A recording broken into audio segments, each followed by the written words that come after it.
Sok. Ini sakit hati karena sering dianiaya suaminya. Ada seorang istri hampir nekat menenggak obat nyamuk. Bismillahirrahmanirrahim. Assalamualaikum warahmatullahi wabarakatuh. Waalaikumsalam warahmatullahi wabarakatuh.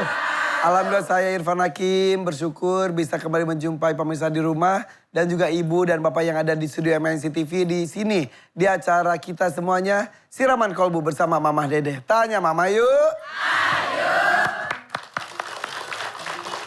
Ucapkan salam Bu ya, Majlis Talim Miftahul Barokah Cisurupan Garut.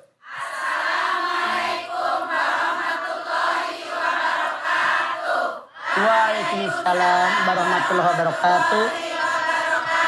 Selanjutnya Majlis Talim Al-Hikmah Banjarnegara. Assalamualaikum warahmatullahi wabarakatuh. Waalaikumsalam warahmatullahi wabarakatuh. Mah izin mau baca sebuah artikel Mah. Sok. Ini sakit hati karena sering dianiaya suaminya. Ada seorang istri hampir nekat menenggak obat nyamuk.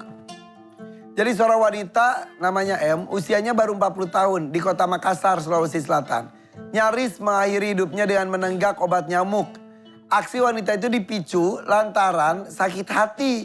Sering dianiaya sang suami namanya Aje, sama-sama usianya 40 tahun. Beruntung nyawa sang istri berhasil diselamatkan setelah polisi dan warga membawanya ke rumah sakit terdekat. Jadi karena sering KDRT verbal maupun non-verbal, dia bingung, dia stres. Harus bagaimana? Dia minum, nenggak obat nyamuk. Untung ketahuan suaminya, panik, bawa ke rumah sakit. Alhamdulillah selamat sih Ma. Tapi ya sampai level udah mau mengakhiri hidup berarti. Artinya suaminya sering kali. Karena kalau baru tumben kayaknya nggak mungkin kan. Mungkin ya, kalau Mama memprediksi. Sebagai penonton kita kan tidak tahu. KDRT. Ntar itu terjadi lagi. Minta maaf. Ntar terjadi lagi. Minta maaf. Sampai bininya. Menderita batin. Akhirnya ngelawan dia nggak bisa. Dia berputus asa. Nah punten dalam tanda kutip. Kenapa orang berputus asa? Satu, karena tidak beriman. Kenapa dia berputus asa? Karena dia tidak punya kemampuan untuk melawan sesuatu yang dia tidak suka. Itu yang terjadi. Sementara Allah berfirman, wala tayasu mirrahillah innahu la yayasu mirrahillah illal qaumul kafirun. Yusuf 87. Jangan kalian putus asa dengan rahmat Allah. Tidak ada yang putus asa dengan rahmat Allah kecuali dia orang kafir. Tuh. Jadi kata Allah kalau dia putus asa tidak beriman. Termasuk orang kafir. Harusnya ini istri ngomong sama walinya. Berunding, ngariung, dimusyawarahkan. Inilah yang terjadi, harus bagaimana saya? Anda lihat di dalam An-Nisa 35. Aini hiptum sikoko bainihima fab'atu hakama min ahli wa hakama min ahliha. Kalau ada sikok, pertikaian suami istri, jangan didiamin. Datang satu orang hakim dari pihak laki-laki. Datangkan seorang hakim dari pihak perempuan. Berunding kata Allah. Kalau mereka dua hakim niat mendamaikan, selesai. Dengan cara Allah membuka hati suami istri. Tapi kalau dua hakim dari pihak laki dan dari pihak perempuan. Tidak ada niat mendamaikan, tidak selesai. Mari niat yang jadi hakim. Oke, jadi itu suami KDRT salah. Istri usaha mengakhiri hidup juga salah. Dua-duanya salah. Oke. Mak kalau bunuh diri itu kan dosa besar ya? Betul. Nah kalau misal usaha bunuh diri nggak sampai meninggal, dosanya tetap besar? Tetap dosa. Karena dia sudah niat untuk bunuh diri. Tapi diselamatkan oleh Allah untuk bertobat berarti ya? Artinya dia diberikan kesempatan untuk taubat dan nasuha, tidak mengulanginya. Tapi ada yang berulang, itu yang terjadi. Banyak. Ya. Aduh, untung masih selamat. Kalau enggak ya udah nyesalnya di akhirat. Nah itu dia. Orang Jawa nggak pernah rugi, untung aja. Untung aja. Untung masih selamat. Oke, tema kita hari ini adalah hati terluka karena sering dianiaya, bertahan atau tinggalkan. Nah, nanti kita akan bahas dengan pertanyaan dari ibu-ibu yang ada di sini juga ya. Jangan kemana-mana, tetap di sini di Siraman Kolbu bersama Mamah Dede. Tanya Mama yuk. Ayo. Ke Tanah Abang membeli abaya. Perginya saat akhir pekan. Sakit hatiku karena terus teraniaya. Tapi aku bingung harus bertahan atau tinggalkan. Coba Tinggalkan. Ibu pilih bertahan atau tinggalkan. Hati terluka karena sering dianiaya. Bertahan atau tinggalkan. Silakan Mama. Masya Allah. Terluka hatiku. Bismillahirrahmanirrahim. Assalamualaikum warahmatullahi wabarakatuh.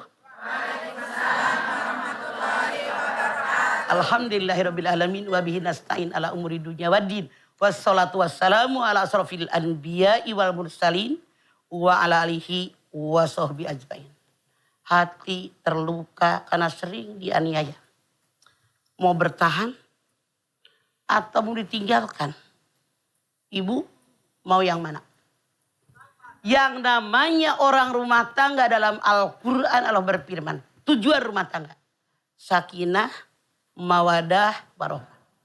Sakinah, ketenang tentraman. Rasa kasih yang timbul ketika melihat pasangan punya kekurangan. Itu harapan kita.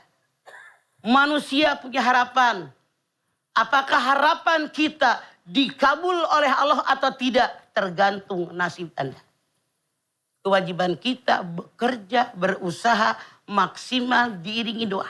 Tapi tidak sedikit seorang istri sudah maksimal bekerja berusaha melayani suami, ternyata suaminya temperamental, emosional, gampang marah, gampang nendang, mukul, kadang-kadang ngomel. Ada nggak yang punya suami kayak begitu? Kira-kira kalau Anda sebagai istri punya suami yang kelakuannya yang saya sebutkan, sedih atau tidak? Sakit hati atau bahagia? Kita sebagai manusia diberikan oleh Allah pilihan di alam dunia. Kalau kita milih pengen menyelamatkan diri, boleh. Kita perempuan berhak untuk bahagia. Rasul mengatakan, perempuan ini diciptakan dari tulang rusuk yang bengkok. Kalau laki-laki meluruskannya sekaligus dengan kasar, patah. Tapi kalau perlahan-lahan dengan kelemah lembutan, dia akan lunak. Anda lihat An-Nisa 19. Wa ashiruhunna bil ma'ruf fa in karihtumuhunna fa sa'antakrahu syai'an wa yaj'alallahu bihi khairan katsira. Hai para suami, perlakukan istri kalian dengan baik, dengan ma'ruf, dengan lemah lembut, peluk dia, kecup dia, rangkul dia, sayangi dia, penuhi kebutuhan dia. Seandainya kalian para suami melihat dalam diri istri kalian ada kekurangan yang kalian tidak suka, jangan hanya kalian melihat kekurangannya. Jangan menjauhkan mereka. Karena di balik itu Allah berikan hikmah yang sangat banyak.